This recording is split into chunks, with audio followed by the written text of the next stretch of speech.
Bonjour à tous, salut dans le hall. Aujourd'hui, je vous fais une vidéo relativement courte dans laquelle je vais vous présenter les livres qu'il faut absolument avoir lus ou lire si on veut comprendre la civilisation des sept rivières, c'est-à-dire Sapta Sindhu, qui était la civilisation qui s'est passée au même endroit, au même moment que le Rig Veda, étalé sur 2000 ans quand même. Donc entre il y a 4000 ans et 6000 ans, voire peut-être beaucoup plus. Enfin bon. Euh, donc, alors, on va commencer par le Rig Veda. Voilà. Hein.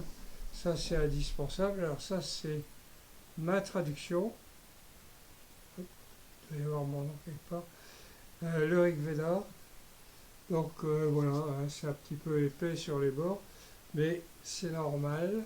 C'est la base donc de toute la spiritualité indienne, que ce soit l'hindouisme, le bouddhisme, le jainisme, et c'est peut-être aussi euh, à, c'est peut-être aussi à l'origine du christianisme. Une mauvaise interprétation du brahman, et puis hop, parce que en fait, Abraham habitait Our à Sumer. Et là, il y avait une grosse colonie enfin colonie, j'aime pas trop le mot, une grosse installation d'Indiens védiques qui pratiquaient le commerce et puis en même temps qui avaient leur culture. Donc ça, vous l'avez vu en français. Ça, c'est la même chose, mais en anglais. Alors le bouquin est super, mais on le trouve quand même. Sinon, il y a un autre exemplaire. Vous trouverez tout ça sur mon site avec veda.blog. Voilà. Hein, donc c'est la même épaisseur, c'est le même texte, mais c'est pas présenté de la même manière. Et en Inde, c'est quand même pas trop cher. Alors, il y a The Seven River Civilization, qui est la civilisation des sept rivières, qui est la version anglaise, en anglais, je veux dire, de, de ce que j'ai fait en français. Bon, alors, on va passer. Ah ben, je les prends comme ça. Enfin, comme c'est un petit peu en vrac, même complètement en vrac. Je vous donne. Et encore, j'ai pas tout retrouvé. Alors, ça, l'agnistoma, c'était c'est la description du sacrifice védique le plus important, le sacrifice qui était la référence, si vous voulez, pour tous les autres sacrifices. Et, euh, alors, c'est en deux tomes. Là, l'autre est dans mon armoire. Là. Si vous trouvez ça sur Forgotten Books, et tous les sacrifices sont décrits en détail, le moindre détail, c'est impeccable.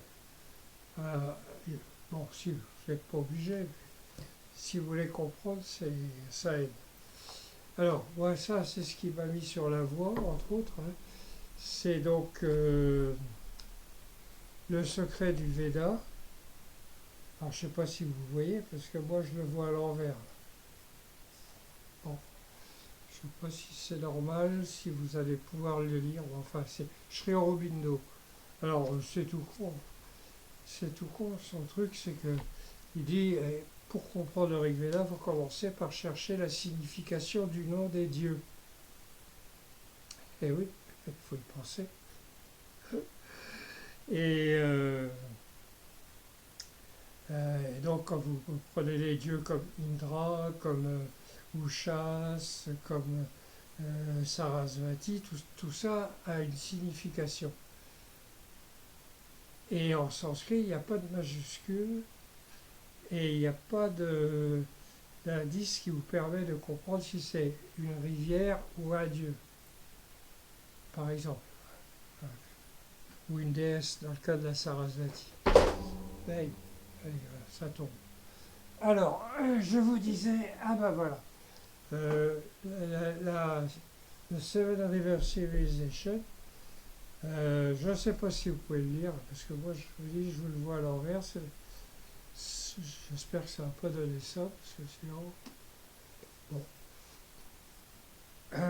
Alors, c'est ça, c'est moi qui l'ai écrit, après, après la traduction. Ensuite, on va passer à d'autres choses. Alors, on continue. On continue dans les... on continue. Ça, absolument indispensable aussi euh, pour décrypter, enfin pour envoyer à la poubelle la théorie de l'invasion aryenne par des Aryens qui seraient des Européens et qui auraient apporté le sanskrit et tout ça aux Indiens, et tout ça d'après le Rig Veda. Or, c'est archi faux, et moi je vous dis, j'ai passé 6 ans à le traduire, mot après mot, hein, en cherchant les racines et tout, bon, c'est complètement inventé. C'était à l'époque coloniale, c'était Friedrich Max Müller qui était un grand sanskritiste, il parlait sanskrit et tout. Mais il était aussi colonialiste. Il trouvait que c'était normal que les Blancs arrivent en Inde pour apporter le sanskrit aux sauvages qui ne savaient rien faire, qui étaient bons à rien. Voilà. Un peu la mentalité des Occidentaux de la même époque, hein, les Français, les Anglais, tout ça.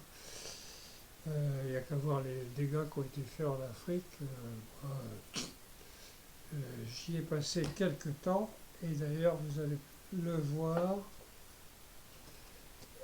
7 ans sur la route, ça c'est Bibi. Je raconte un petit peu, un petit bout de ma vie, je ne peux pas tout raconter parce que j'ai bientôt l'âge de Trump. Enfin bon. Ah, et alors, attends, on continue encore avec ça. Deux choses. Bon, il en manque, hein, parce que j'en ai d'autres, mais je ne sais pas où ils sont. J'ai tellement de bouquins que je ne vais pas passer 3 heures à chercher. Mais déjà, lisez ça, et puis vous aurez déjà de bonnes idées. Bon, alors, l'archéologie, parce qu'une civilisation sans archéologie, c'est quand même un peu difficile à prouver. Là, vous avez tout. Hein, c'est Ancient Cities of the Indus Valley Civilization. C'est en anglais, comme vous avez pu le remarquer. C'est d'un certain Jonathan Mark Kinoyer, qui est un Américain et qui est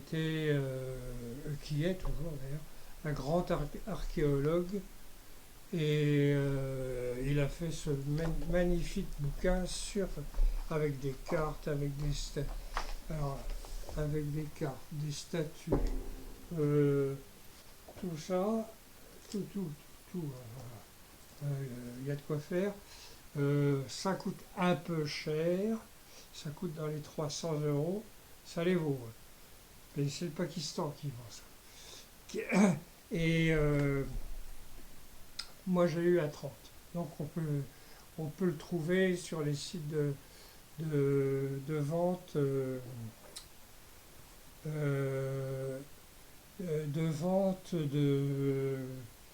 bouquins d'occasion. C'est à ne pas rater. Alors ça, c'est le Rig Veda, an Historical Analysis, c'est pareil, c'est en anglais, comme vous l'avez pu remarquer à mon accent. C'est écrit par un Indien qui défend la théorie inverse de l'invasion aryenne, que je ne peux pas vérifier parce que j'ai des... je suis pas bon en linguistique et tout. Euh, enfin, il dit, bon, oui, d'accord, c'est la même. Les Européens et les Indiens parlent des langues qui sont très proches. Hein. Euh, les, en génétique, on retrouve aussi les fameux chromosomes Y des, qui serait la preuve ultime que c'est bien le même peuple qui est à l'origine de tout ça. Et sauf que lui, il ne les fait pas partir d'Europe. Il, est, il part du principe que c'est, pas du principe, mais d'après ses études, que c'est parti d'Inde, euh, enfin du d'Inde, Pakistan, Afghanistan, et puis un petit peu d'Iran, le Turkménistan, Ouzbékistan, tout ça, et que ce serait eux qui auraient peuplé les plaines d'Asie centrale, qui ensuite seraient venus en Europe. Oui, et non pas des Européens qui seraient venus dans les plaines d'Asie centrale et qui seraient descendus en Inde. Euh, alors il est ultra controversé parce que évidemment ça va à l'inverse de tout ce qui est officiel, si vous voulez. Et donc il y a la récupération politique qui s'en mêle et tout et tout. Donc moi je ne m'occupe pas de la politique de l'Inde, on a déjà assez à faire avec la nôtre. Euh, mais quand même, il faut lire pour se dire que oui, pourquoi pas après tout, parce que les autres ils disent oui, mais d'accord. Parce qu'ils partent du principe que le fameux chromosome Y est né dans les plaines d'Ukraine. Or, les Ukrainiens, ils sont bien venus de quelque part. Hein. Il n'y a pas eu une génération spontanée d'Ukrainiens, même si Poutine pense l'inverse. Euh, il y a, ça peut, il venait de quelque part. Donc, il venait d'où? Ben, des plaines d'Asie centrale et ensuite du Turkménistan, peut-être un petit peu l'Ouzbékistan et Afghanistan, mais le nord de l'Afghanistan, peut-être, pourquoi pas, parce que ça, c'était là que c'était peuplé. Et quand il y a eu la fonte des glaces dans l'hémisphère nord, euh, quand il y a eu la fonte des glaces dans l'hémisphère nord, le, le- bon, les gens sont remontés, puisque à ce moment-là, la terre devenait cultivable. Et quand ils ont mis au point l'agriculture, mais apparemment ça a été fait plus tôt qu'on le dit. Voilà. Et alors on va terminer avec le soma. Alors j'ai rien sur le soma parce que j'ai pas trouvé de bouquin, ni écrit de bouquin sur le soma. C'est la psilocybine. C'était très probablement des champignons, ce qu'on appelle bêtement les champignons magiques, hein, qui ne sont pas magiques du tout d'ailleurs, mais qui libèrent une molécule de la famille des tryptamines, qui elle est la même que celle que produit notre épiphyse dans le cerveau. Hein. L'épiphyse, c'est la glande pinéale. Oh, pardon. La glande pinéale qui génère le DMT, la DMT, la diméthyltryptamine. Donc ça, quand vous faites le yoga, pranayama, méditation, enfin tous ces trucs-là, ça marche, pas à tous les coups et pas toujours forcément au moment voulu. Donc les Indiens pratiquaient les deux à l'époque, hein, il y a 4000 ans. Hein. Pour le yoga et méditation, tout ça, on voit ça sur les sceaux de ce qu'on appelle à tort la civilisation de l'Indus, hein, dans le Sapta-Sindhu, les sept rivières. Euh, donc il prenait il buvait le soma, parce qu'avec le soma, on sait que après avoir avalé le produit, il faut compter un quart d'heure, une demi-heure, parce qu'ils n'avaient pas dormi la nuit avant. Donc là, ni mangé non plus. Donc là, ça part tout de suite, si on veut. Disons qu'en un quart d'heure, les gars, ils étaient en trip. Et alors, bon, bah, pour vous faire une idée de ce que c'est, je vous conseille celui-là. Hein. J'espère que vous le voyez à l'endroit, parce que sinon c'est complètement con. Bon, alors, LSD, mon enfant terrible, c'est Albert Hoffman, le gars qui a découvert par hasard le LSD en 1942, qui raconte tout ça et qui raconte après les expériences qu'il a faites. Il est mort à 103 ans, comme quoi c'est pas un produit dangereux, et il en a pris la dernière fois qu'il a pris du LSD, c'était à 95 ans. Et ouais. Et puis, alors celui-là, c'est Timothy Leary, l'expérience psychédélique. Donc, bon, il n'a pas écrit de grands bouquins passionnants, mais enfin, c'est lui qui a popularisé les psychédéliques dans les années 60. Hein. Les armées s'en servaient. L'armée américaine, l'armée anglaise, l'armée australienne s'en servaient. Vous avez des vidéos sur YouTube. Vous tapez Army LSD et vous allez avoir tout plein de vidéos.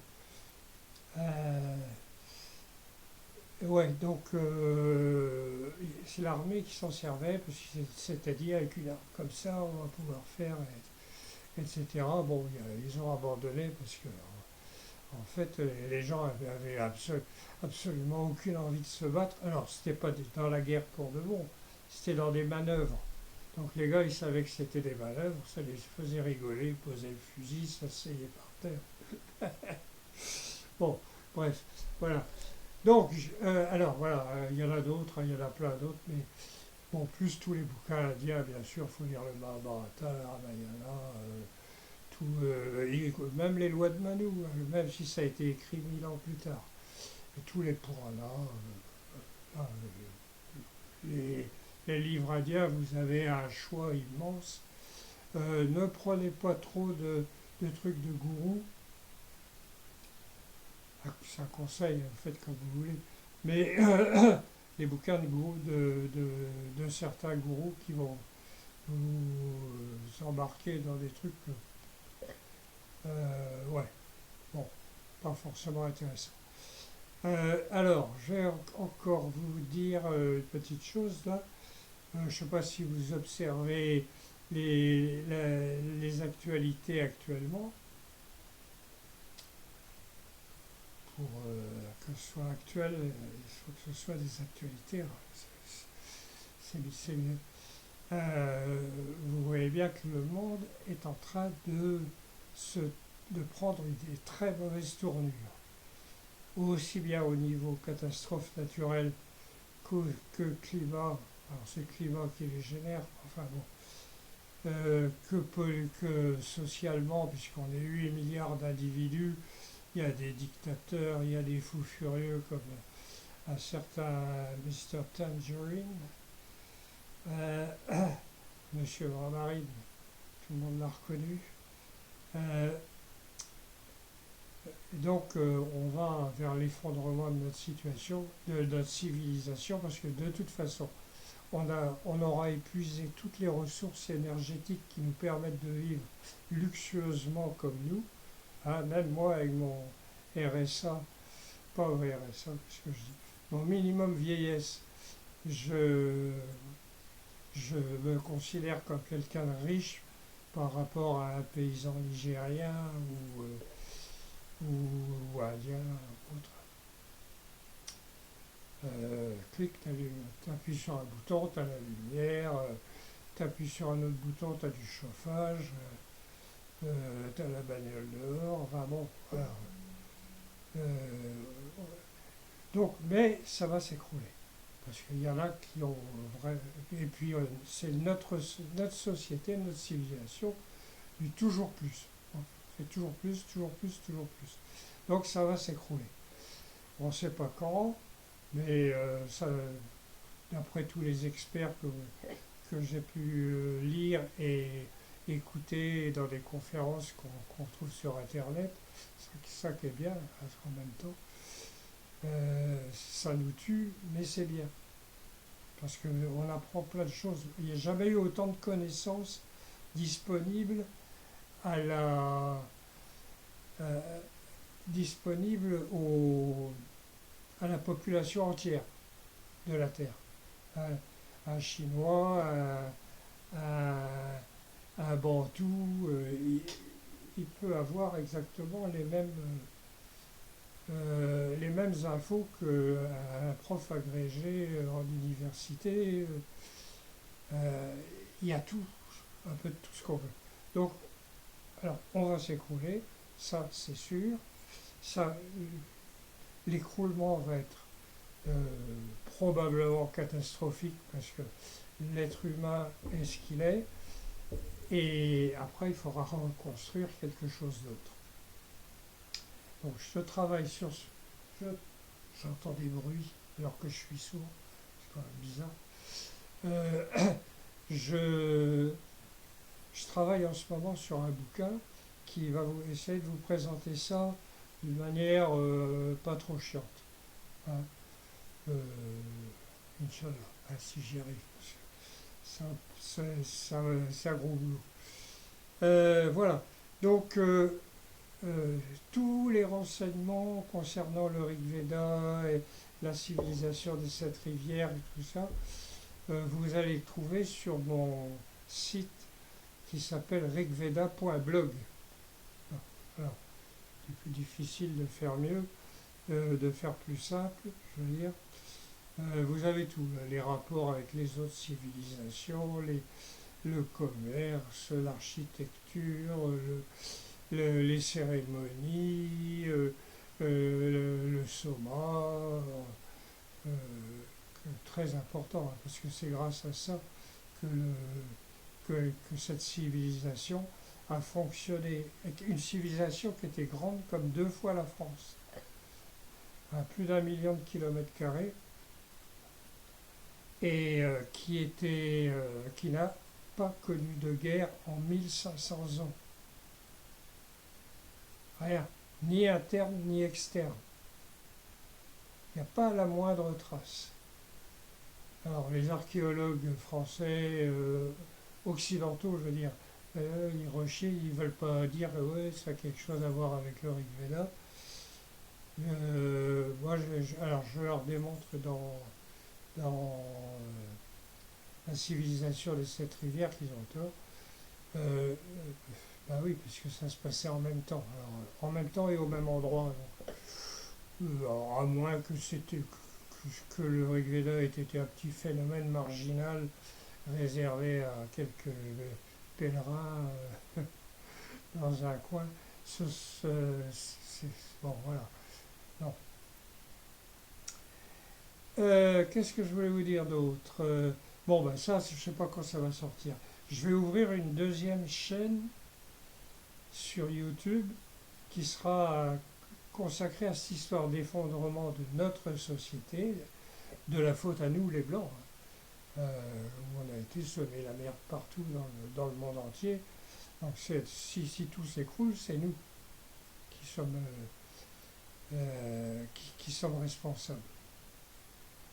Bon, plutôt les grands-parents, mes grands-parents, mes parents que moi-même, puisque l'Algérie était indépendante et quand a signé sur l'indépendance le jour de mes, enfin pas le jour, mais l'année de mes 15 ans. Bon. J'y suis pas allé, et tant mieux. Mais voilà. Donc, je vous souhaite à tous une bonne continuation, alors de ne pas être déprimé parce que le monde là, il y en a plus pour longtemps. Mais si on est intelligent, on va mettre des réseaux en place, on va pouvoir s'en sortir. Peut-être, alors pas tous, hein, parce que bon, moi je serai mort de toute façon, donc ce ne sera pas bien grave. Mais pour les enfants, les petits-enfants et tout ça, donc il faut peut-être mieux y penser déjà maintenant qu'attendre que ce soit trop tard. Voilà. Donc, quel avant dans le hall, hein, en breton ça veut dire au revoir à tous. Et je vous souhaite à tous de plein de bonnes choses, que du bonheur. Et un conseil pour être heureux, ne pas faire de mal à son voisin, hein, aux autres, quoi. Pas nuire aux autres. Voilà.